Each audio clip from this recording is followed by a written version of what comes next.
utak ni Arise talaga is KWC. Parang May paramdam ako nag-gigil siya kasi Aray ko! might have to be something to do with not being in PKL Season 1. Gigil na gigil siya. Yeah. Alam ko dati nung HOK Invitational S3, pinag-uusapan namin yan. Nasa utak ni Arise talaga is KWC.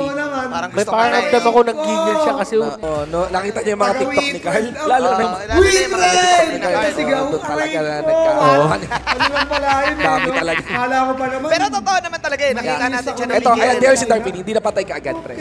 Gusto ko lang emphasize, that's at Marco Polo, level 18. Max level 18. Now, the thing about extended levels in HOK, mas mataas ang HP bar mo. So actually, a few hits there was made possible by the extended HP bar ni Marco Polo because of the Zia. At alam natin na si Darwin lang yung napatay. Doon sa second to the last na team Akala ko fight. nga lugi na yung Witred kasi wala si Darwin. Si Darwin, no? Pero may secondary damage ka kasi nung My time eh.